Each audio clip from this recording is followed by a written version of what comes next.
Assalamualaikum warahmatullahi wabarakatuh. A'udzu billahi minasyaitonir rajim. Bismillahirrahmanirrahim. Asyhadu an la ilaha illallah wa asyhadu anna Muhammadar Rasulullah. Raditu billahi rabba wa bil islami dina wa bi Muhammadin sallallahu alaihi wasallam nabiyya wa rasula. Kita berdoa, Rabbi syrah li sadri wa yassir li amri wahlul 'uqdatam min lisani yafqahu qawli. Rabbi zidni ilma warzuqni fahma. Ibu-ibu, alhamdulillah pada hari ini yang sepertinya banyak yang libur ya Bu. Ya, di libur yang dulunya enggak jadi sekarang jadi liburan. Kita lanjutkan kajian Adabul Mar'ah fil Islam yang untuk kali ini masuk pada bab tentang pergaulan antara orang tua dengan anak ya. Jadi masih masuk di dalam pembahasan pergaulan di dalam keluarga. Kalau tempo hari antara suami dan istri, ya hari ini kita fokus antara orang tua dan anak, dan mudah-mudahan juga sebaliknya anak dengan orang tua. Ibu-ibu sekalian, mungkin sudah sering kita mendapatkan ilmu kalau anak adalah termasuk amanah yang harus dipertanggungjawabkan orang tua kepada Allah Subhanahu wa taala. Ya, inna li rabbika 'alaika haqqan, Tuhan kita punya hak, wali jismika 'alaika haqqan, badan kita itu punya hak. Artinya apa? Ada kewajiban kita kepada Allah, ada kewajiban kita kepada badan kita. Kapan harus istirahat, kapan harus makan, makannya yang seperti apa, disuruh halalan thayyiba. Nah, kemudian wali ahlika 'alaika haqqan, keluargamu punya hak. Jadi kalau sudah bisa ada hak, tentunya ada kewajiban. Kalau anak punya hak, berarti orang tua punya kewajiban. Kalau orang tua punya hak, berarti anak punya kewajiban. Nah, beberapa yang sering ya sudah dibahas bahwa hubungan orang tua dengan anak itu ada hubungan tanggung jawab. Ya, jadi anak yang kita harapkan itu bukan hanya sekedar dilahirkan, namun ada tanggung jawab kita sebagai orang tua, karena anak adalah amanah yang dititipkan oleh Allah kepada kedua orang tua. Sebagaimana hadis yang sangat populer yang diriwayatkan oleh Bukhari Muslim, yang dikuatkan oleh Bukhari Muslim. Kullukum ra'in wa kullukum mas'ulun an ra'iyatihi. Setiap kamu adalah pemimpin dan setiap kamu bertanggung jawab terhadap kepemimpinannya. Sampai ketua RT, ketua majelis taklim pun, takmir masjid pun itu sebagai pemimpin yang punya tanggung jawab. Wal imamu ra'in wa mas'ulun an ra'iyatihi. Kepala negara adalah pemimpin dan bertanggung jawab. Jadi kepala negara sampai lurah, sampai RW RT. Namun kalau RW RT kayaknya jabatan struktural, namun yang tidak ada ini ya Bu ya. Nggak tahu ada bayarannya apa enggak. Artinya bukan pegawai seperti halnya lurah ya, walaupun ada itu mungkin hanya sebagai uang bensin, uang lelah gitu ya Bu ya. Ya.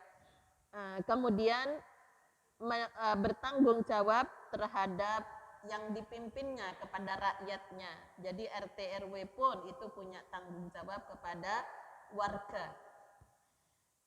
Warrajulun ra'in fi ahlihi wa mas'ulun an ra'iyati. Seorang suami adalah pemimpin di rumah tangga, pemimpin ya sebagai kepala keluarga, dan dia bertanggung jawab terhadap keluarganya. Jadi suami itu kepala keluarga, bukan kepala rumah tangga. Ya. Wal mar'atu ra'iyatun fi baiti zawjiha wa mas'ulatun an ra'iyatiha. Seorang istri adalah pemimpin di rumah tangga suaminya. Ya, jadi istri itu sebagai kepala rumah tangga. Makanya tangganya banyak ya Bu ya. Tangga sotel yang wajan apa gitu wis. Tangganya banyak sekali dan bertanggung jawab terhadap rumah tangganya, termasuk harta, kehormatan, sampai jangan memasukkan orang yang tidak disukai oleh suaminya, ya, mantan mantan pacar dan sebagainya, ya itu jelas suaminya nggak suka. Kemudian wal khadimu ra'in fi mali sayyidihi wa mas'ulun an ra'iyatihi. Khadam, asisten rumah tangga,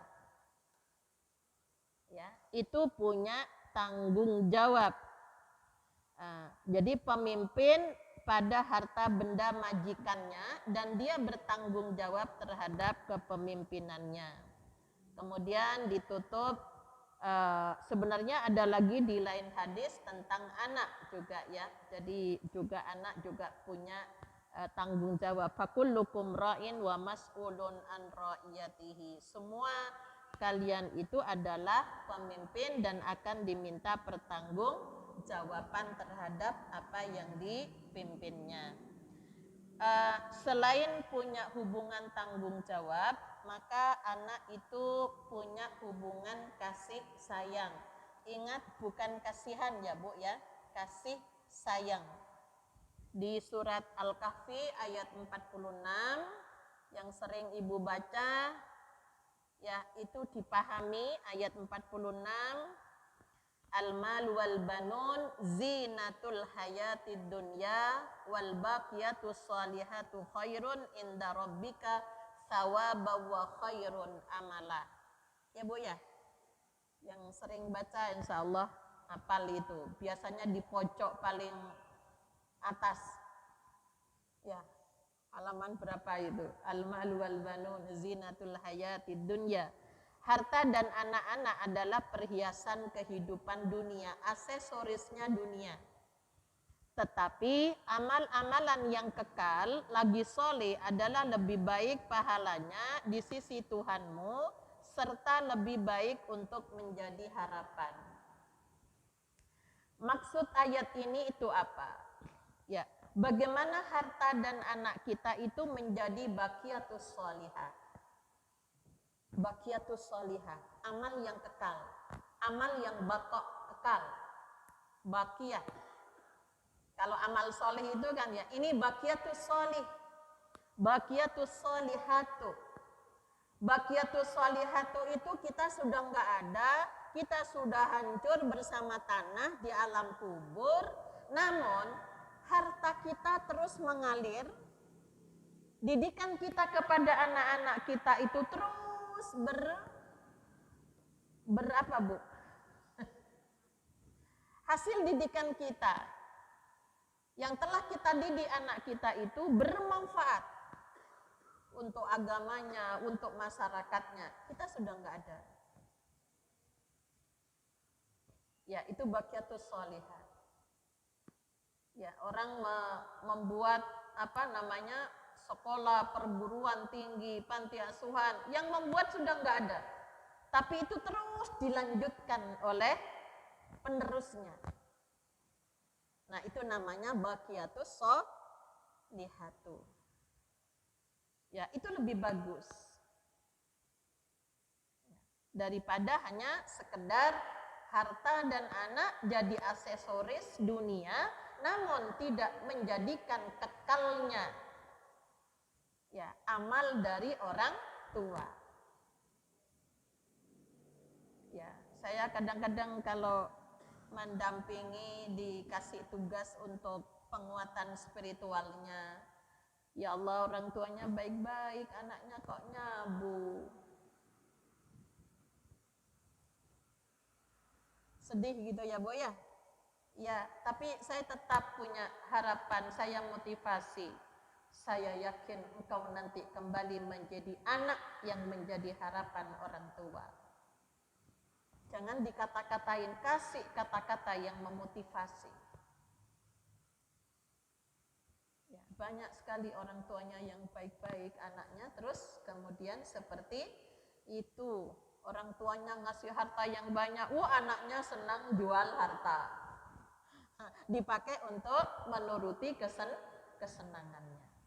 Ya, jadi anak itu tempat mencurahkan ya kasih sayang. Pasti yang namanya ibu itu ya rela berkorban yang menjadi makanan kesukaan anak. Kadang-kadang nggak dimakan ya Bu. Kadang nggak dimakan. Kenapa? Anakku senang. Oh, yang kue ini tuh suamiku yang senang. Ini anakku yang senang. Ini cucuku yang senang. Akhirnya ibu seringkali nggak kebagian. Ya, iya, itu seperti itu ya. Itulah mencurahkan kasih sayang menjadi harapan. Kemudian yang ketiga ada hubungan masa depan. Dalam sebuah hadis ya, idza matal insanu inqata amaluhu illa min salasatin illa min shadaqatin jariyatin aw ilmin yuntafa'u bihi aw waladin shalih yad'ulah. Jadi jika seorang meninggal dunia, putuslah amalan-amalannya itu kecuali salah satu dari 3 hal. Makanya kalau nggak punya anak, apa yang harus ditingkatkan? Ya bagaimana? Ya punya sedekah jariyah. Ya, yang bisa langgeng ilmu yang manfaat. Ya, ilmu yang manfaat. Jadi bagaimana kita mengkader ya orang-orang yang kemudian ilmu hasilnya ibu-ibu ngaji itu diamalkan, disampaikan kepada yang lainnya supaya nggak soleh sendiri. Karena surga itu luas, seluas langit dan bumi ya Bu ya. Kalau sendirian ibu-ibu hanya majelis taklim ini yang masuk surga, itu sepi nanti. Sepi. Maka ketika itu termotivasi, maka ada keinginan bagaimana orang lain juga baik seperti ibu-ibu yang telah berusaha untuk menjadi orang yang baik, kan gitu. Ya. Nah, maka ilmin yuntafa'u bihi. Jadi ilmu yang banyak sekali manfaatnya. Kemudian anak soleh yang mendoakannya, bukan hanya mendoakan Rabbighfirli wa liwalidayya warhamhuma kama rabbayani shaghira atau Rabbana ghfirli wa liwalidayya walil mu'minina yauma yaqumul hisab. Ampunilah aku, kedua orang tuaku pada hari datangnya hisab nanti. Nah, itu kan di surat Ibrahim itu ya Bu ya. Setelah Rabbi ij'alni muqimas shalah, kita lanjutkan mendoakan orang tua. Kita punya harapan bagaimana anak-anak kita. Jadi anak yang mendoakan orang tua itu dalam artian bukan hanya sekedar berdoa, tapi bagaimana implementasi doa itu di dalam kehidupan. Oh, ini harta peninggalan orang tua. Oh, saya disekolahkan oleh orang tua saya. Ini yang sering saya dengungkan Ibu ya. Sekolah tinggi-tinggi, namun kok nggak menjadikan yang baik, kasihan orang tuamu yang nyekolahkan.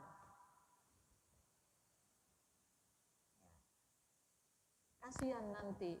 Nah, jadi bagaimana ilmunya itu diamalkan sehingga orang tua yang telah ada di alam kubur itu kebagian dari multi-level marketing. dapat bagi hasil, gitu ya Bu ya. Itu hubungan masa depan yang harus dibangun. Nanti kita bahas salah satu doa yang menjadi sebuah harapan ya dari Allah kepada kita, terutama sebagai ibu. Nah, maka anak sebagai amanah, anak punya hubungan kasih sayang, hubungan masa depan itu, kemudian kita perlu memahami tipologi anak. Ya, jadi ada 4, kalau di Al-Quran itu ada 4 tipologi anak ya Bu ya. Ya mungkin nanti kalau di sana dalam pendekatan keilmuan ya yang lain ya silakan bisa 10, namun saya lebih kepada menurut Al-Quran. Yang pertama, sebagai perhiasan hidup di dunia. Ya Bu ya, orang kalau ketemu ada yang nanya, Bu, mobilnya jenengan tuh berapa? Mereknya apa? Enggak kan? Yang ditanya sehat atau bagaimana anak-anak? Bagaimana putra-putri? Biasanya gitu ya Bu ya. Yang ditanya itu. Ya, makanya bagaimana kita bisa menyampaikan dengan informasi yang membanggakan ya, sebagai perhiasan hidup ya. Itu kembali ke surat Al-Kahfi tadi ayat berapa Bu? 46. Ya, sebagai zina, aksesoris hidup di dunia itu. Jadi bagaimana kita menjadi bangga, menjadi senang karena harta dan anak-anak kita itu ya kita telah mendistribusikan di jalan yang benar. Termasuk anak. Termasuk anak. Kemudian kalau ada sepasang suami istri memang rasanya belum lengkap kalau belum punya anak ya Bu ya, minta kepada Allah ya supaya dikasih oleh Allah keturunan kan gitu, sampai berupaya bagi tabung dan macam-macam ya. Bahkan sampai rela menceraikan istrinya karena alasannya nggak punya keturunan. Padahal yang masalah itu suaminya. Itu ada juga banyak, bukan hanya 1, 2, ada. Ya, kemudian, namun di sisi lain, setelah anak itu hadir, kok menjadi masalah gitu ya Bu ya? Kok menjadi masalah anaknya gitu loh, setelah lahir ke dunia itu. Nah, di dalam surat Al-A'raf ya, itu ini 189 kalau nggak salah. Jadi Allah itu menciptakan pasangan manusia laki dan perempuan, kemudian setelah melakukan hubungan maka hamillah. Ya, umumnya kan seperti itu. Kalau tidak ada masalah kan jadi hamil kan gitu. Dari hamil yang ringan lama-lama menjadi berat. Ya, sampai nggak bisa tidur mengkurep ya Bu, kalau sudah 7 bulan. Namun itu nggak usah diceritakan sama anak-anak. Kalau marah sama anak jangan bilang, kamu tuh lo hamil tak gawa susah payah dulu ibu, nggak usah. Nanti anak akan jawab, aku lo gak minta dilahirkan. Itu anak sekarang karena memang sudah pinter. Itu jadi jangan ngungkit-ngungkit itu. Jawabannya nanti ini anak cerdas itu kembali, aku kan nggak minta dilahirkan kan Bu gitu. Terus yang nyuruh ibu hamil siapa? Itu siap-siap anak cucu jawab seperti itu. Nah kemudian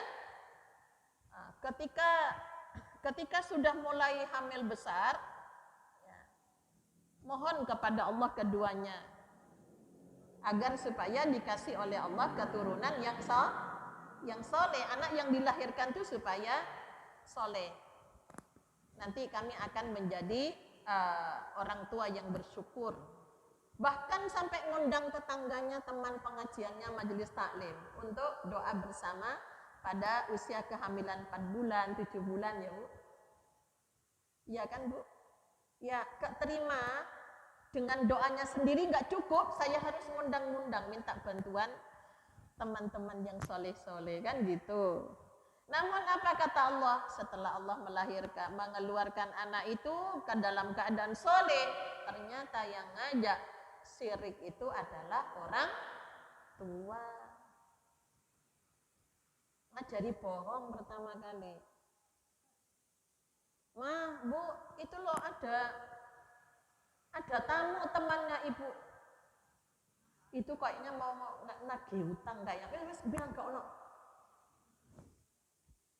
Ini ada telepon bilang, Mama istirahat. Apa enggak ngajari bohong? Terus anaknya bohong. Anakku kok bohong, saya ngajari sopo. Terus gitu ya. Lupa kalau kita sendiri ya. Ya Allah. Rabbana la tu'akhidna in nasina aw akhtana. Jangan aku dihukum ya Allah karena kami lupa. Kalau yang ngajari anakku bohong ya aku sendiri. Itu jadi Allah kecewa sekali gitu loh Bu ya kan. Kepingin punya anak, setelah punya anak ya dikasih oleh Allah anak yang lahir dalam keadaan fitrah, kecenderungan kepada kebenaran, kebaikan dan keindahan. Allah ngasih modal, Allah nggak pernah menciptakan manusia dalam keadaan jahat.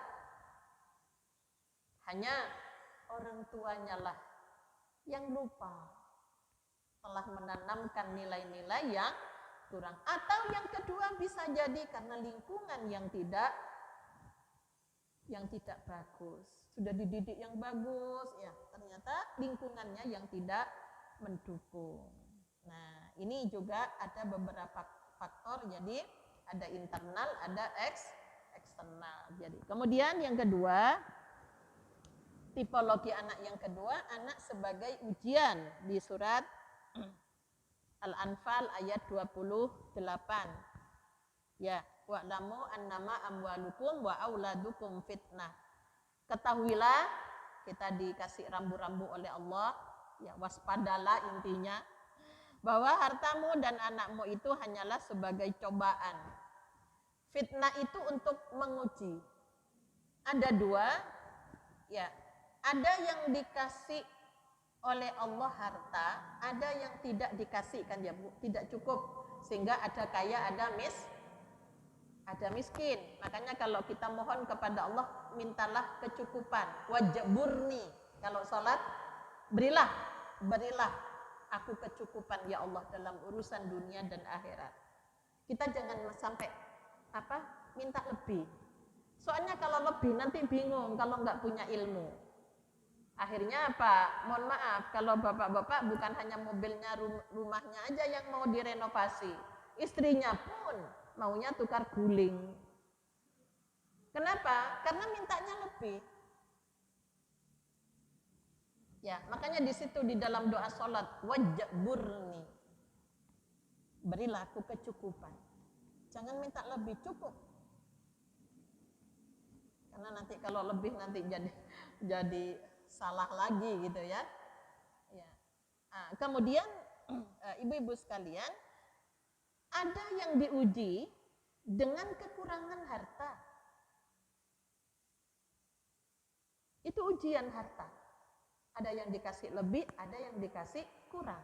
Maksud Allah dikasih ujian lebih dan kurang itu supaya yang lebih itu menutupi yang kurang, supaya jadi cukup gitu loh Bu. Ya, maunya Allah itu seperti itu. Anak dikatakan ujian. Oh, ujian yang pertama ada anaknya sukses.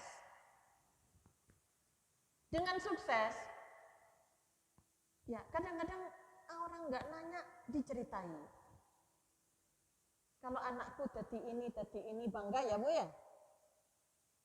Bangga kan ya, apalagi berprestasi ini dan itu. Kemudian ada yang anaknya goda, sehingga ditutup rapat-rapat supaya orang lain tidak tahu. Sampai ada yang anaknya ada di penjara LP Lokwaru itu loh, ditutup, katanya kerja. Ya, ya kebetulan kami sering ke sana ya, ke penjara wanita, penjara laki. Ya, yang kadang-kadang ketika ada hal-hal yang harus diurus ya ke sana. Ya. Kalau yang ngisi pengajiannya itu bapak-bapak biasanya di LP wanita. Kalau LP LP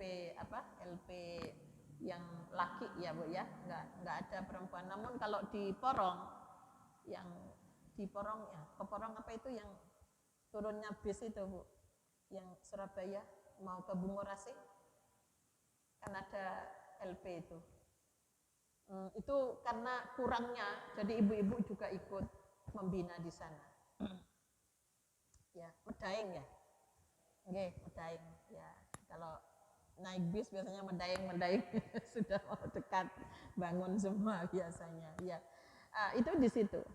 Jadi kalau anaknya tidak sukses ingin menutup supaya tidak ada satupun yang tahu. Nah, itu juga ujian. Yang tidak punya anak pun itu ujian tidak diberi oleh Allah keturunan. Nah, jadi makanya di dalam surat Asy-Syura itu ada yang dikasih oleh Allah anak laki, ada yang dikasih anak perempuan, ada yang laki-laki dan perempuan, ada yang tidak aku kasih. Nggak usah ngotot sebenarnya. Allah sudah nggak ngasih, ya sudah. Kalau semua dikasih, siapa yang akan mengurus anak-anak yang tidak ada orang tuanya? Itu berpikirnya harusnya ke situ. Namun yaitu laki-laki kadang-kadang jadi masalah, alasan untuk menceraikan atau menduakan istrinya karena tidak punya keturunan. Sebenarnya solusinya ngambil anak dididik dengan baik.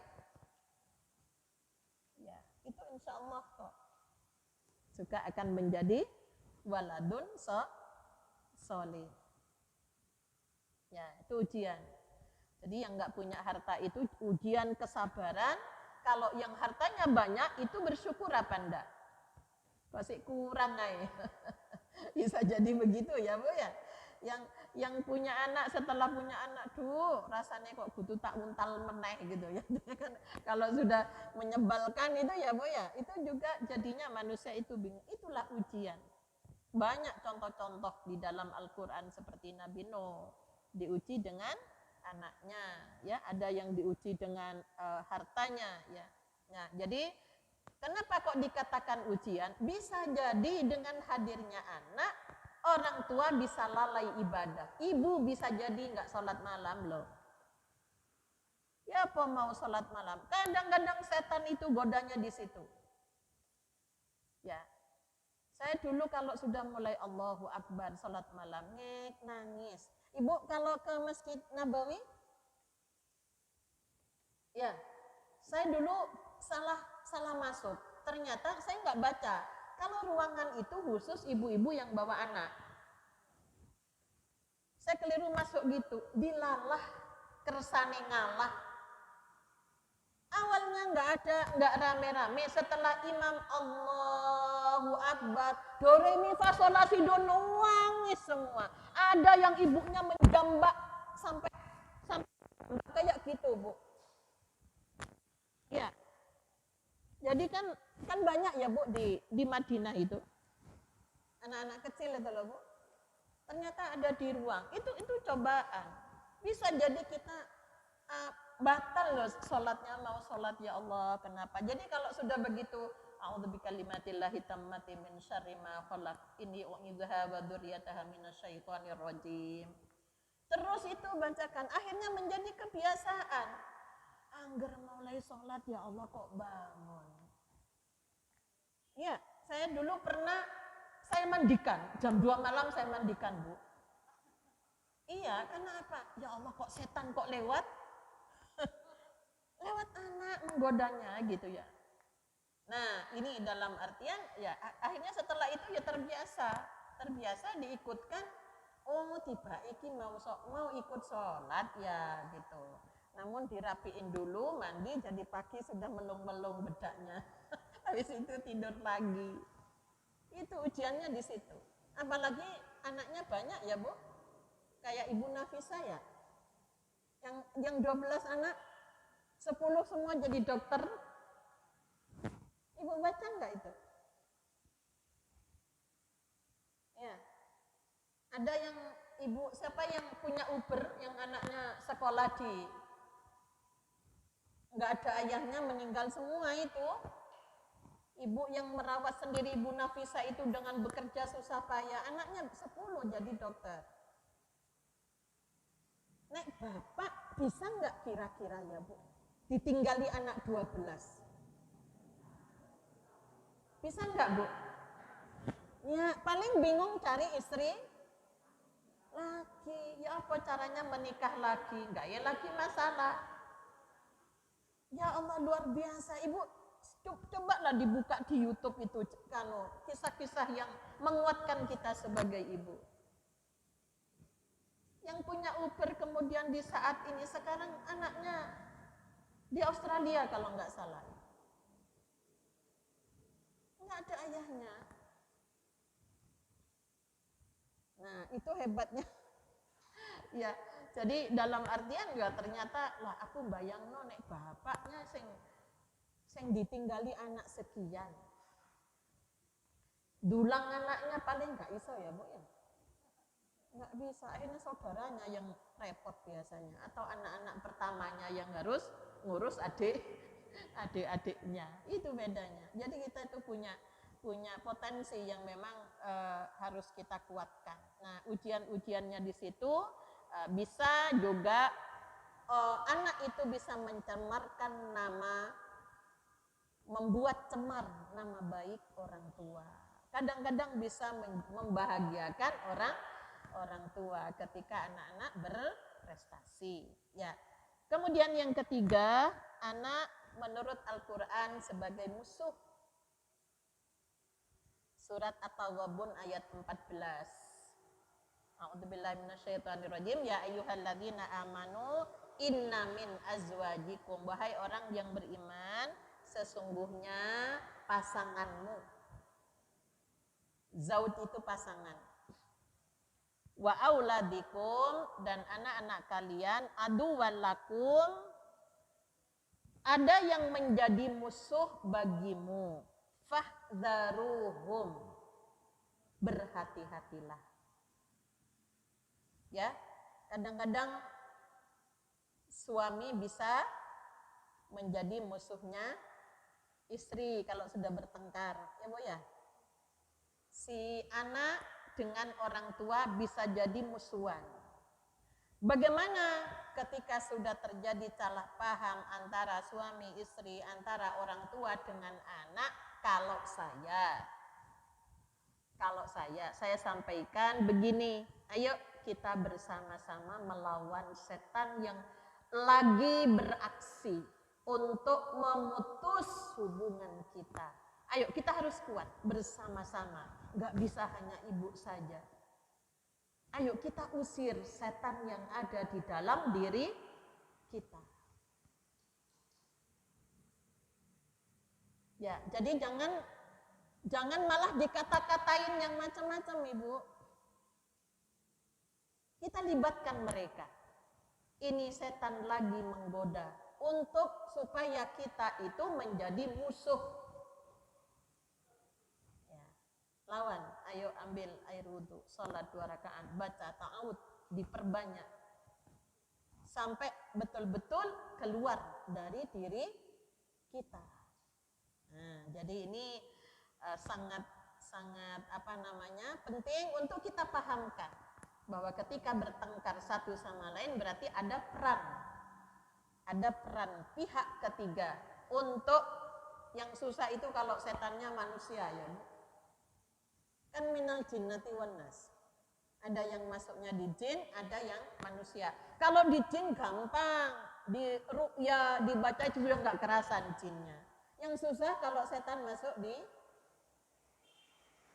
kalau masuknya di manusia, lidah itu nggak bertulang, wah sudah difitnah, itu susah dipahamkan. Ada pihak ketiga memfitnah anak kita, ibumu itu begini. Sering kan ya, kalau sudah di anak-anak sudah mulai keluarga, pernikahan kan ada yang ngedu. Kadang-kadang, wah ternyata ibumu itu sudah ngasih sama anaknya yang kedua itu ini, kamu nggak dapat tak? Orang lain yang kadang-kadang jadi setan. Ini nggak bisa dibacakan ayat kursi, Bu. Kursinya diangkat. Ya, angkat kursinya, balangkan pada orang-orang yang suka seperti itu. Jangan hanya didoakan, nggak masuk, panggil, omongi. Kamu telah merasuki anak saya apa? Ada tabayun di situ. Ya, jadinya berat yang mana, Bu? Kalau setannya goda itu, yang lewat manusia apa yang lewat jin? Ya, nggak iso hanya diruqyah itu. Kalau setannya itu sudah lewat lidah yang tidak bertulang. Kalau jin ibu bacakan aja beberapa kali itu sudah nggak kerasa.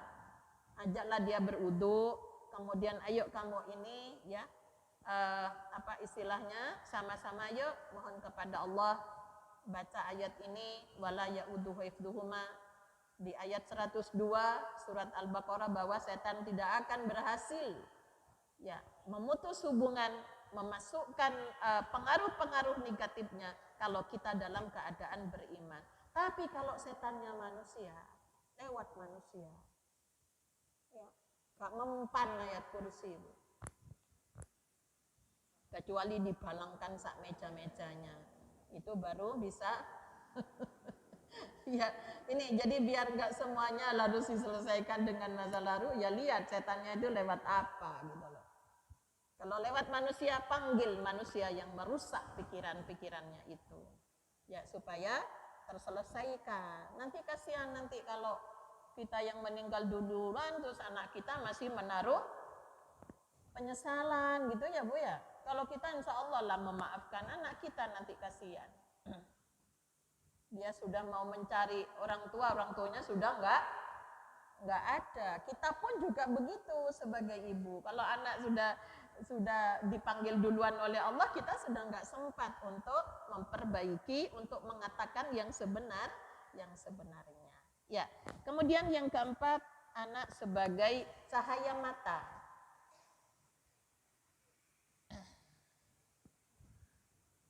Ibu, surat apa Bu?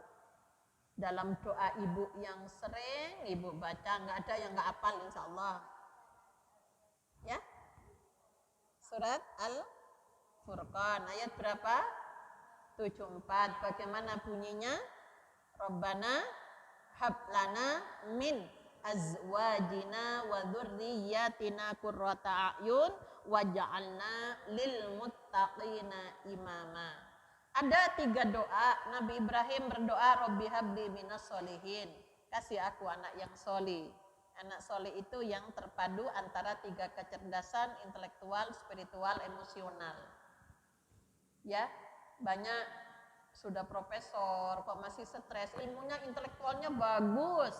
Nah, ini nggak cerdas emosional dan tidak cerdas spiritualnya. Banyak orang ilmunya tinggi, namun kok nggak sholat gitu ya, padahal dia agamanya Islam.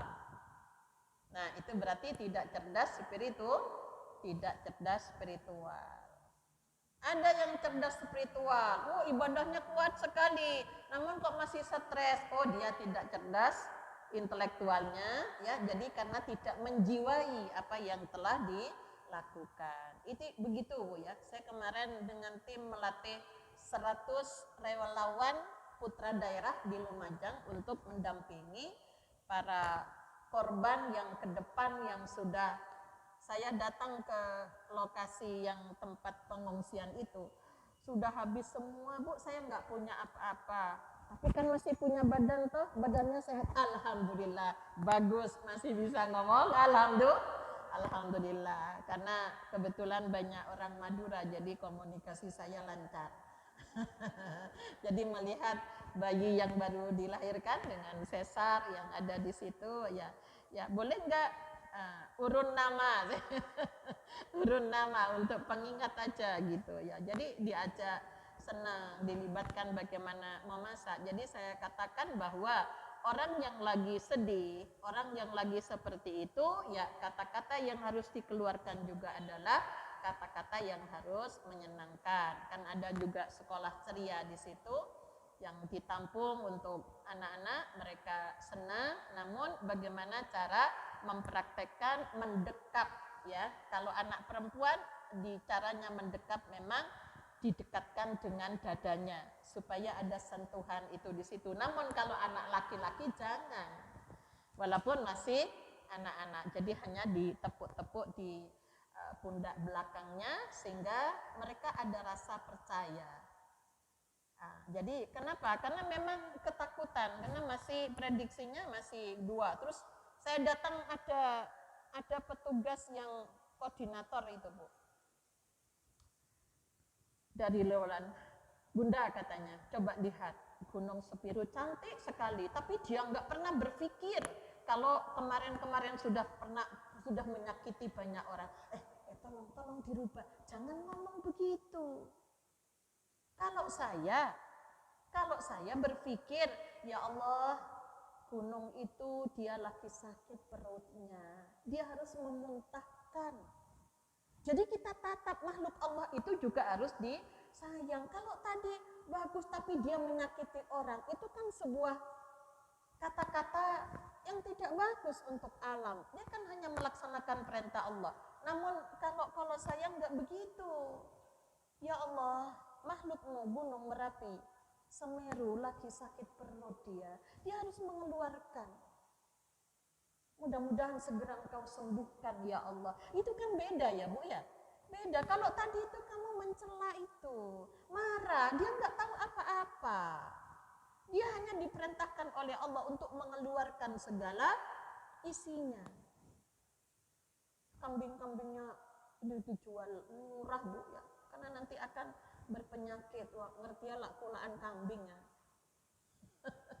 Tapi enggak bagus. Jadi kata-kata yang harus dikeluarkan itu bagaimana ya? Jadi kalau Robbi habli minas solihin itu adalah terpadu antara kecerdasan intelektual, emosional sama spiritual.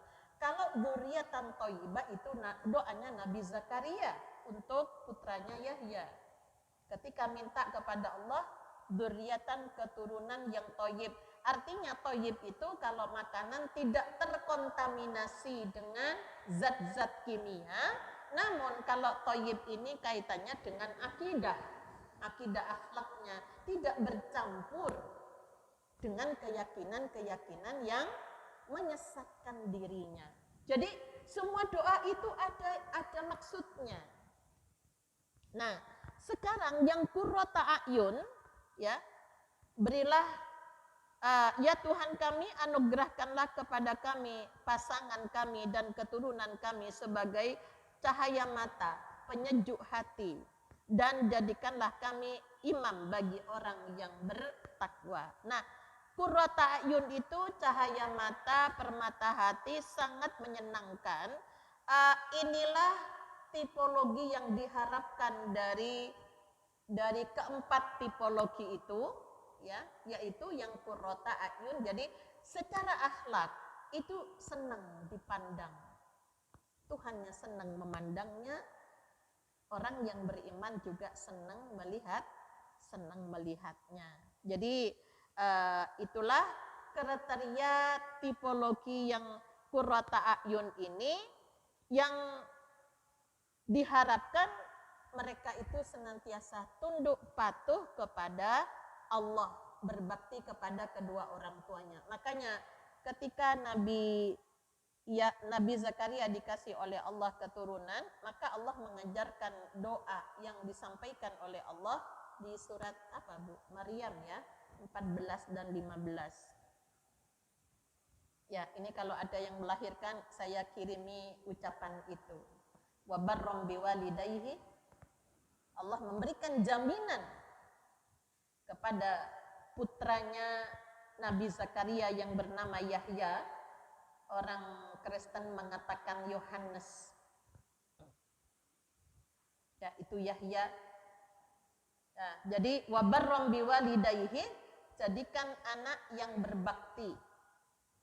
kepada kedua orang tuanya. Jadi Allah menjamin Yahya, Nabi Yahya itu menjadi anak yang berbakti kepada kedua orang tuanya. Walam yakun jabbaran aswiya, tidak sombong dan tidak bermaksiat kepada Tuhannya. Maksiat itu melanggar. Kalau sombong itu tidak tunduk kepada aturan Allah. Kalau bermaksiat itu melanggar rambu-rambunya Allah. Kemudian ayat berikutnya, wassalamun alaihi yauma wilidah. Dan Allah menjamin keselamatan di saat bayi itu dilahirkan. Wa yauma yamutu, di hari Allah mematikan. Wa yauma yub'atsu hayya, dan di hari Allah membangkitkan dari alam kubur. Jadi Allah menjamin Nabi Yahya yang dikasih oleh Allah kepada Nabi Zakaria padahal sudah mandul, Allah memberikan di situ yaitu anak yang berbakti, tidak sombong kepada Tuhannya dan tidak melanggar aturan-aturan Tuhannya, dan Allah menjamin keselamatan di saat lahir, di saat matinya, di saat dibangkitkan dari hari kiamat dari alam kuburnya nanti. Jadi ada 3 kehidupan. Nah, kalau kita membaca ayat itu, maka kita minta kepada Allah supaya Allah yang memberikan jaminan kepada anak kita, menjamin anak kita. Kita nggak bisa menjamin, Ibu. Semoga Allah yang menjamin anak kita itu menjadi anak yang berbakti kepada orang tua, yang tidak sombong kepada Tuhannya, yang tidak melanggar aturan-aturan Tuhannya. Kemudian kalau selamat di waktu lahir, selamatkan di waktu mati, selamatkan di hari bangkit. Maka saya kalau ada orang hamil, Bu baca surat Yusuf, enggak susah nanti sampean jadi orang tua kalau seperti punya anak seperti Nabi Yusuf. Pusing Bu Ibu nanti dikejar-kejar perempuan. Iya kan? Terus didengkiin oleh saudaranya, difitnah, kan gitu. Jadi jangan hanya dilihat ganteng. Lah enggak, soalnya anak saya laki. Kadang-kadang kalau ngisi tausiah itu Bu 7 bulanan atau 4 bulanan. Sekarang yang tren 4 bulanan. Bu baca surat apa? Baca surat Maryam. Karena di situ ada doa, ada harapan. Kita berharap kepada Allah supaya Allah memberikan jaminan. Bu anak saya laki, surat Yusuf aja ya Bu. Pusing sampean nanti. Iya kalau Nabi Yakub susah dikejar-kejar perempuan, difitnah ya. Difitnah dia yang telah melakukan perbuatan selingkuh kepada istri raja, kan itu untuk menyelamatkan, dia berkorban itu. Ya, dibenci oleh ini. Nanti kalau jangan hanya lihat nanti biar gantengnya, akhlaknya. Loh, Rasulullah itu lebih ganteng dari Nabi Yusuf. Digambarkan dalam hadis itu kalau semangka dibagi 4, Nabi Yusuf itu hanya 1/4-nya. Ya, jangan keliru menceritakan, ceritakanlah yang benar. Maka kenapa Rasulullah kok nggak ada gambarnya, nggak ada fotonya dia susah membayangkan. Ya, dari rambutnya, dari kulitnya, dari ini, aduh. Nanti susah kalau dibayang-bayangkan, nanti dikultuskan Rasulullah. Itu yang makanya terus tidak boleh. Kalau anak-anak waktu TK anak saya tanya, Bu kenapa kok enggak ada gambarnya, fotonya Nabi Muhammad? Kan ada foto gambaran kayaknya para nabi itu ya Bu ya, tapi itu nggak tahu benar apa enggak. Saya gitu kan, di zaman itu belum ada tukang foto.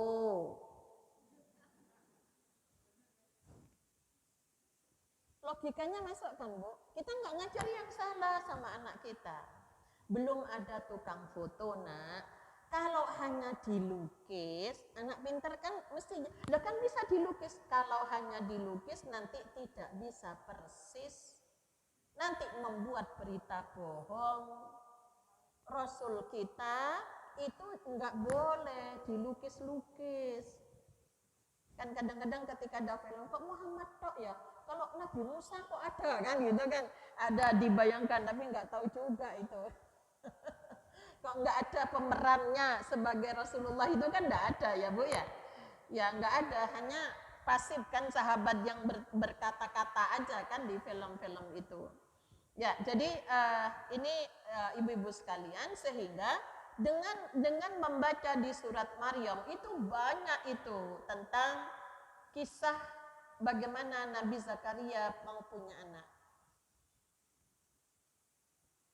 Tujuan permohonannya Nabi Zakaria itu yarisuni wa yarisu min ali Yakub. Kalau saya tidak dikasih keturunan, siapa yang akan meneruskan tugas-tugas dakwah dari keturunan Yakub? Ya, jadi bukan saya kalau nggak punya anak, ya Allah hartaku siapa? Gampang, titipkan nanti ada masjid muhajirin, nanti lewat saya bisa juga. Ya, nanti jadi kampus. Bukan hanya jadi masjid, tapi jadi kampus nanti insya Allah. Ya Bu ya. Nah iya itu kan, kalau hanya bingung harta saya, nanti mobil saya. Jadi kalau hanya punya anak, hanya takut nanti siapa yang meneruskan hartanya, itu kita salah besar. Namun yang akan melanjutkan tugas-tugas dakwah, nah aku nggak punya keturunan, walaupun nanti ngasihnya beda ya Bu ya. Saya sering yang tidak ada masalah, yang tidak ada mandul antara suami dan istri, tidak ada persoalan. Saya bilang, coba kalau sampean ke Mekah pas, coba sempatkan ngamalkan dari kisah Nabi Zakaria. Oleh Allah disuruh itikaf 3 hari 3 malam kan. Coba itikaf 3 hari 3 malam, mohon betul-betul kepada Allah. Ada yang pulang dari sana beberapa bulan terus hamil. Ada yang tidak hamil tapi ada saudaranya yang ngasih bayinya untuk dirawat, dijadikan anak. Kayak saya sampai usaha, Bu suntik hormon ya, PE nanti kalau hamil lagi saya ada anak laki gitu loh Bu, maunya begitu. Akhirnya dapat daging, jadi gemuk. Dulu saya langsing kayak Teh Hanin. Kalau ada yang kenal dulu tidak ya. Kemudian apa ternyata Allah memang tidak harus dari lahir dari rahim Rukmini. Nah, datanglah beberapa anak laki. Datang beberapa anak laki yang mau jadi anak anak didik saya, gitu ya Bu ya. Begitu caranya meluruskan niatnya. Jadi walaupun sudah itikaf di sana, saya betul waktu pas ke sana, ya Allah saya mohon kepada Allah mungkin seperti Nabi Zakaria. Ternyata ya Allah ngasihnya tidak harus dari lahir, dari rahim kita. Ada cara-cara lain yang perlu disyukuri. Nah, jadi ini hal-hal masalah doa ya. Jadi jangan sampai, bahkan saya begini, Bu nggak usah baca surat Yusuf, kalau mau baca tambahan lagi. Nah kalau terus ngajinya banyak-banyak, ceramahnya kapan? Saya gitu kan.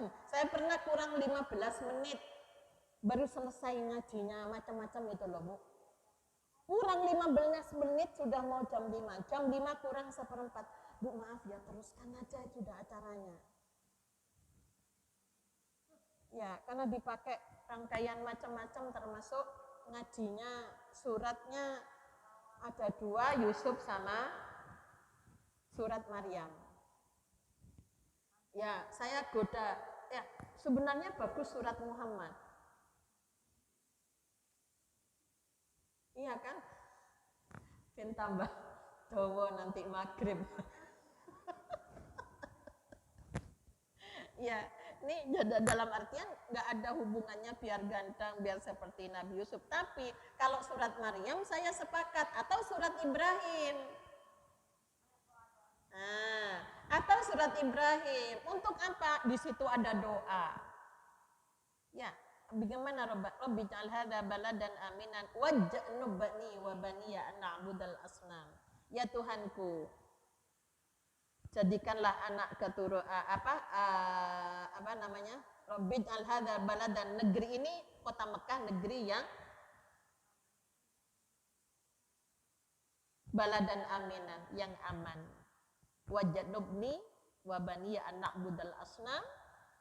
Peliharalah keturunanku agar tidak menyembah berhala karena berhalanya menyesatkan manusia. Begitu kan Nabi Ibrahim? Namun ya, kalau sekarang berhalanya apa? Ya HP, ya laptop. Dipanggil 20 kali nggak dengar kayaknya. Oh, ininya ditutup. Salahnya siapa? Lah kok dibelikan HP canggih-canggih? Ya itu ya Bu ya. Terus dikasih itu tapi tidak dikasih pemahaman. Gunanya HP itu untuk apa nak? Ya, kalau cucu saya pas sekolah apa namanya awal-awal itu kan lewat HP. Aku nih nggak mau sekolah di HP. Nggak mau lewat HP sekolahnya. Ya, jadi ini ibu-ibu sekalian, pahamkan mereka karena itu kebutuhan sekarang. Laptop, HP itu kebutuhan. Kalau ada tugas, mahasiswa download materi nggak bisa kalau nggak punya HP. Hanya masalahnya, ibu-ibu belikan yang canggih, terus HP-nya dikunci sehingga ibu nggak bisa ngontrol. Iya kan? Kenapa? Ya, kita para ibu males belajar IT. Bahkan kalau bisa HP-nya kalau saya yang tutai gampang. Ya, programnya sudah macam-macam itu sekarang. Ya, jadi qurrata ayun itu ungkapan lain itu yang beriman, berilmu, beramal. Ya, jadi iman dan ilmunya melahirkan amal. Anak kita sekolahkan S2, S3, namun ya ilmunya bertambah, amalnya juga bertambah. Jadi amaliyahnya ilmiah, amalnya itu berdasarkan iman dan ilmu. Itu qurrata a'yun. Wa ja'alna lil muttaqina imama. Jadikan kami pemimpin bagi orang-orang yang bertakwa. Ya setidaknya jadi takmir masjid lah, jadi pengurus pengajian, gitu kan ya Bu ya. Orang yang beriman, takwa itu prestasi lahir. Kemudian ibu-ibu sekalian, anak soleh itu yang qurrata a'yun itu sing indah permata hati itu tidak sekedar dilahirkan ibu, ya dikira lahir langsung jadi qurrata a'yun, jadi soleh, tidak kan ya Bu? Namun dibentuk dan dibina lewat pendidikan yang seimbang. Seimbang antara apanya? Ya, yang seimbang apanya? Antara jasmaninya, ya, kemudian akalnya dan hatinya. Ya, ini sekarang memang sekolah-sekolah itu banyak hanya mentransfer ilmu itu sekarang. Ya, jadi kalau kita sebagai pendidik ataupun sebagai guru, kalau jadi guru, ya itu bagaimana bisa menyantuni ketiga-tiganya itu menjadi seimbang. Kalau kita lihat antara hati, akalnya dan jasmaninya itu enggak merupakan satu kesatuan, jangan dipisah-pisah. Jadi ini menjadi unsur yang harus terkait ya Bu ya. Kalau kita memfokuskan kepada pembinaan fisik, dilatih olahraganya supaya ini pintar berenang dan macam-macam, itu juga perlu. Namun jangan mengabaikan antara pendidikan akal dan hatinya. Kalau hanya fisiknya ya kemudian tidak seimbang dengan hatinya, maka tidak ada beda kita melahirkan ya generasi hayawani. Enggak ada ubahnya seperti apa Bu? Hayawani, al-an'am ya, sampai Rasulullah mengatakan bahwa manusia itu al-insan hayawanun natik ya. Oh, kata-kata ini, kata-kata hikmah. Manusia itu adalah hewan yang punya akal. Al-A'raf itu juga dikatakan oleh Al-Qur'an seperti itu. Kalau akalnya sudah tidak dibina, maka tidak ada bedanya seperti hewan. Seorang ayah memperkosa anak kandungnya sendiri, ada 4 digilir. Karena warganya bersurat, saya minta tolong.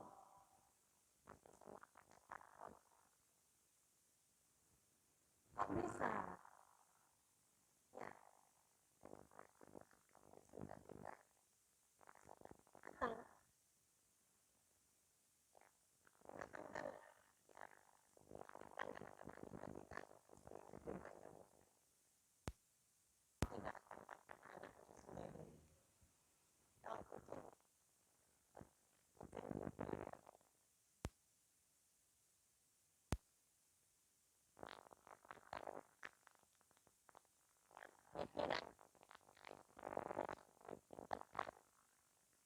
Maka itu melahirkan manusia yang syaitani.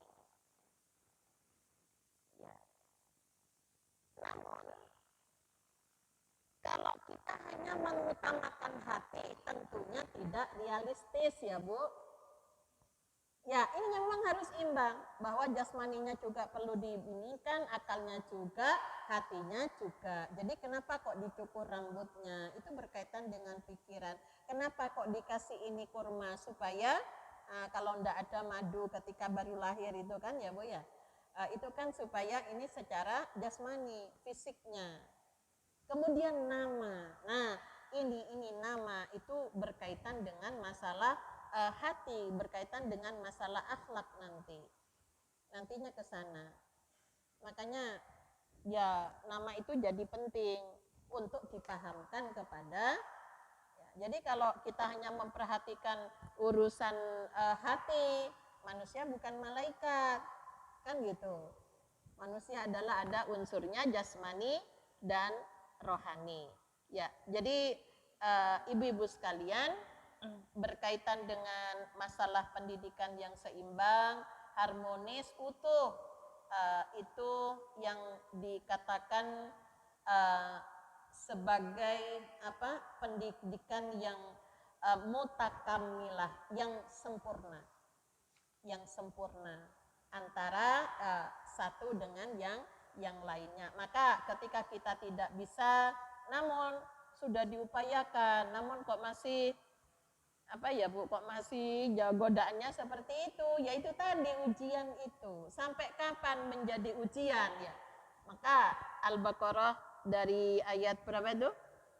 255 sampai 257 setiap ini di sehari sekali lah minimal dijadikan zikir. Al-Baqarah 284 sampai 285, 3 ayat terakhir itu kita mohon kepada Allah jangan sampai diuji dengan hal-hal yang tidak sanggup untuk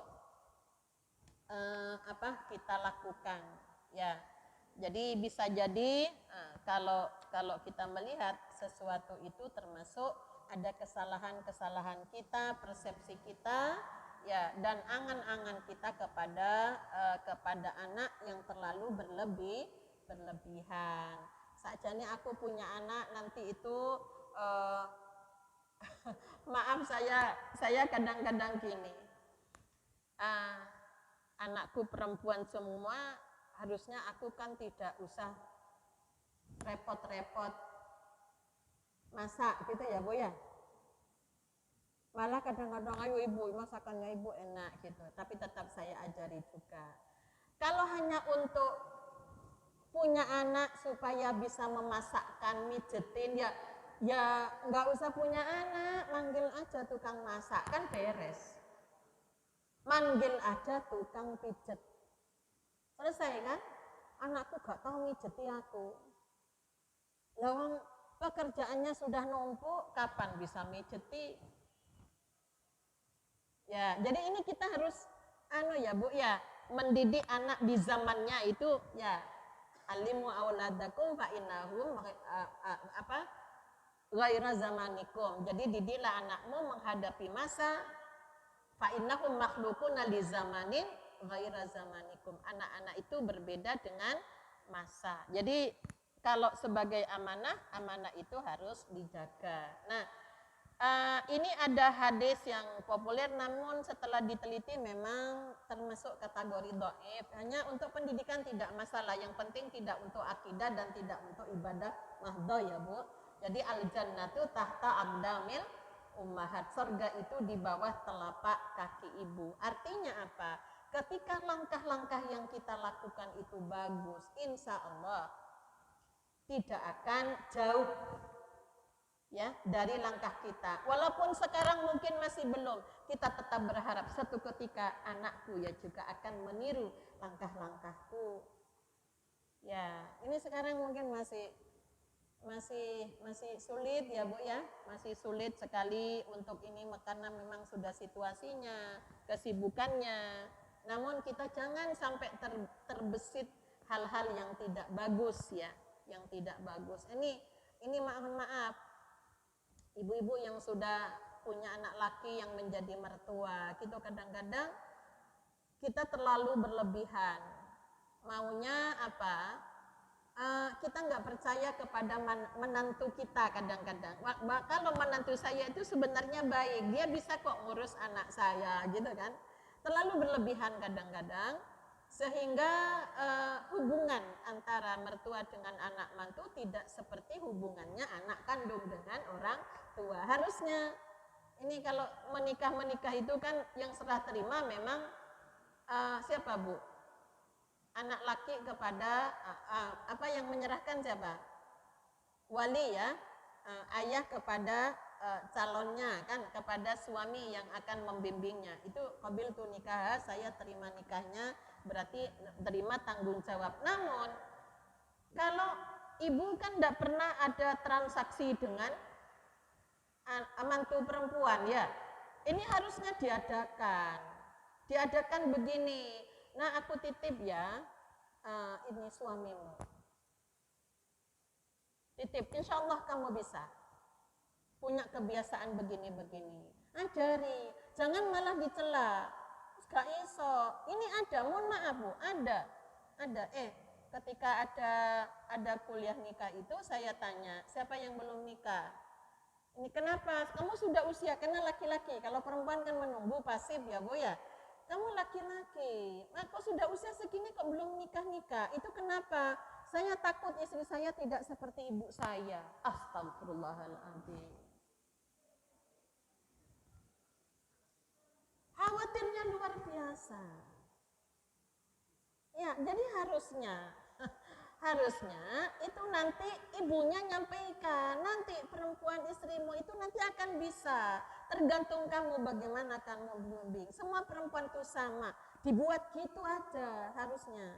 Saya kepingin manggil ibunya rasanya. Iya, jadi kok sampai punya pikiran nggak menikah itu bukan karena nggak ada cewek yang mau, namun takut nanti kalau tidak istrinya nanti tidak seperti ibunya. Nyata-nyata ada loh Bu. Saya tuh ya Allah, kok masih ada yang seperti itu. Ini bisa jadi ibunya nggak tahu anaknya tidak menikah itu kenapa. Bisa jadi nggak ngerti kan ya. Kalau itu terlalu mengidolakan. Nah, Ini makanya para ibu kalau sudah punya mantu, ajari menantu kita itu supaya nanti ini loh, suamimu biasanya kesukaannya makannya itu. Biasanya kan dia marah kalau seperti ini. Ibu pernah begitu? Obrolan dengan menantu perempuan, nanti habis ngaji amalkan itu. Itu kadang-kadang ngelus dada, pasti akan kenapa? Ibu itu kenapa sih kok nggak enak? Padahal masakannya gitu-gitu doang. Kenapa?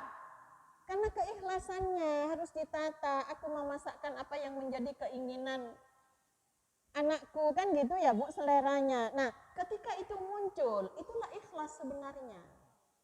Tanpa ada balasan ingin anakku nanti bisa membalas saya, itu enggak. Jadi ketulusan hati ibu itu bagaimana kalau istri itu nanti tulus, maka dia sudah akan melupakan masakan ibunya yang lebih enak dari istrinya itu, gitu loh. Nah, ini barangkali beberapa hal, bahkan hubungan pergaulan kita itu, yaitu dengan mana khilawalidun waladan afdalu min adabin hasanin. Tidak ada pemberian orang tua kepada anaknya yang lebih utama daripada pendidikan yang hasan berkualitas. Yang berkualitas. Artinya ya, jadi kalau istilah ihsan itu ya Bu ya, ya itu mengacu kepada qurrata ayun ini. Ya, ini mudah-mudahan menambah apa istilahnya pengetahuan bagi ibu-ibu semua, sehingga al-ummu madrasah, ibu itu tempat sekolah, jadi tempat belajarnya anak-anak kita. Jadi bagaimana kita berupaya semaksimal mungkin jangan sampai ada harga mati dengan anak karena kita marah. Jadi jangan sampai terbesit untuk mendoakan, ya itu nanti akan, jangankan berdoa, angen-angen aja itu bisa kalau pas diamini oleh malaikat, kita yang rugi. Kita yang rugi. Kalau anak kita tetap seperti itu, kita di alam kubur nggak ada yang menyambutkan untuk mendoakan kita, kan Bu? Ya, jadi walaupun menyakitkan, jangan sampai kita bangun kata-kata positif ya, dengan sambil mengelus nafas ketika disakiti. Kan waktu di kasus yang Aceh yang anaknya yang memperkarakan ibunya yang pejabat itu Bu, di YouTube itu masalah harta ya, nuntut masalah harta waris ya, itu kita apa namanya, jadi dikembangkan ini seperti kupu-kupu pembesian, kita tepuk diri kita.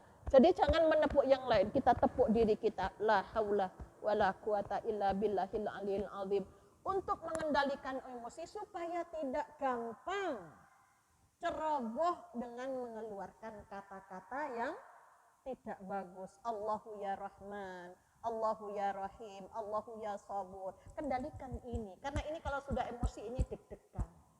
Baik anak sendiri, anak mantu. Ya, mohon kita sebagai ibu tempat bertapanya anak.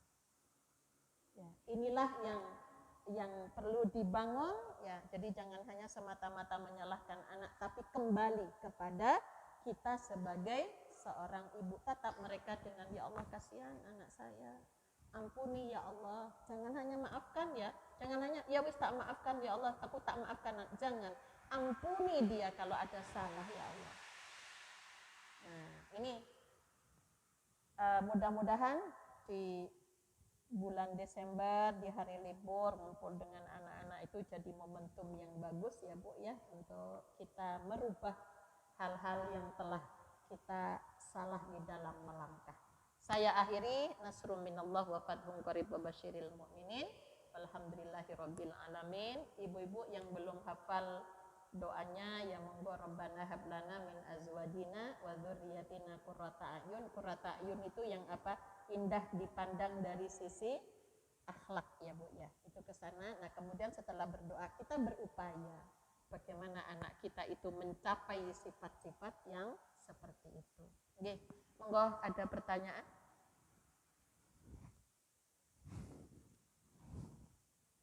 Masih ada waktu sebentar, 5 menit. Nggih, monggo.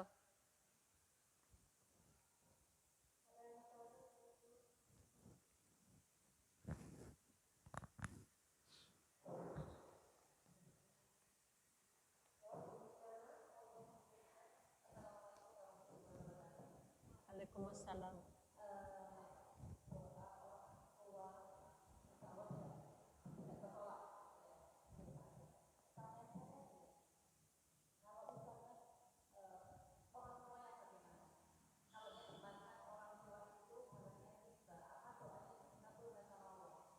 Ya. Waalaikumsalam warahmatullahi wabarakatuh. Ya, memang sudah satu aja. Di dalam surat Luqman ayat 15 bahwa anak ya kepada orang tua itu kalau orang tuanya sudah berperilaku yang seperti itu kita tetap disuruh berbuat yang ma'ruf, artinya untuk mengurus orang tua kita, untuk kebutuhan dunianya dan sebagainya. Ya, yang jelas tentunya ya. Jadi ketika ada hal-hal yang merusak dirinya, ya Allah tidak akan mengabulkan doa ya ketika tumbuh darah dagingnya dari barang-barang yang diharamkan. Ya, itu jadi memang ibaratnya apa?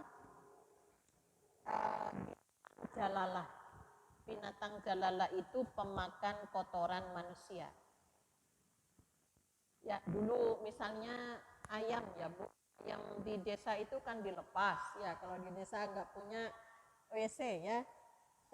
Iya bisa jadi kalau yang di pegunungan-pegunungan kemudian mereka itu buang air besar di tegalan-tegalan, kemudian dicocori sama ayam ya, kemudian itu dilepas, maka disuruh kurung dulu 3 hari untuk dikasih makanan yang benar supaya hilang dulu. Nah, pemakan riba juga kalau mau diterima taubatnya maka bersihkanlah dulu.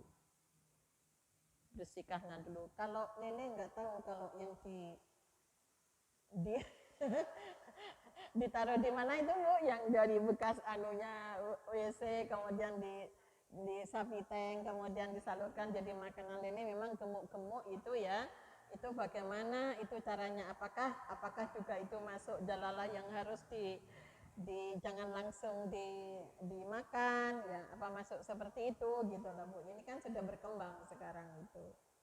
Oke. Ya, jadi ke sana Bu ya. Jadi harus dibersihkan dulu. Karena kullu lahmin setiap daging yang tumbuh dari barang yang haram, maka ya tentunya ya doanya juga tidak akan tembus kepada Allah ya sebelum dibersihkan. Namun Allah menerima taubatnya. Gimana cara taubatnya? Hentikan berlaku riba itu ya Bu ya. Makanya ibu-ibu itu akadnya harus benar. Kalau jual beli ya bilang saya beli, jangan saya utang. Nanti akadnya jadi beda. Ya, jadi riba itu kalau sama dengan laba itu tambahan dari hasil jual beli, yang dibenarkan itu laba. Tapi kalau riba itu terjadinya riba itu pada hutang piutang atau jual beli yang tidak kontan. Apakah boleh jual kredit? Oh boleh, namun akadnya jual beli, jangan hutang piutang. Boleh nggak membeli dengan kredit? Harganya tentunya lebih mahal karena tenggang waktunya, boleh. Yang tidak boleh itu kalau sudah diakad menjadi hutang piutang. Jadi kalau ibu beli bilang ngomong hutang kerudung, ya nyaurnya kerudung. Kalau bilang beli, tapi dengan penundaan, aku bayar bulan depan. Itu ibu-ibu biasa utang sek ya, biasa ibu-ibu kebanyakan. Aku utang di sek. Di kampung-kampung utang beras sesek ke toko bilang aku tuku beras, nanti bayarnya bulan depan nek gajian. Boleh, oh boleh. Yang menjual juga menolong, itu dapat walaupun nggak ngasih cuma-cuma karena sudah meringankan beban saudaranya. Itu hati-hati itu bisa jadi riba.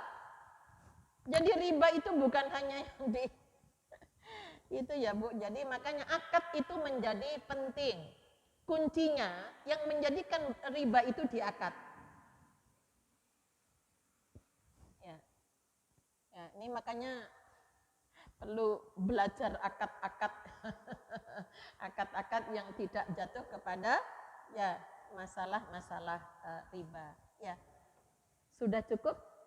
Ya, mari kita ini tadi sebenarnya saya mau lanjutkan namun sudah nggak nutut waktunya. Surat Al-Ahqaf 15, Rabbi auzi'ni an ashkura nikmataka allati an'amta alayya wa ala walidayya wa an a'mala sholihan tardahu wa aslih li fi dzurriyyati inni tubtu ilaika wa inni minal muslimin. Insyaallah kita lanjutkan bulan depan, nanti dilanjut dengan materi yang berikutnya. Ya. Saya akhiri, subhanakallahumma wa bihamdika asyhadu an la ilaha illa anta astaghfiruka wa atubu ilaik. Walhamdulillahirabbil alamin. Assalamualaikum warahmatullahi wabarakatuh.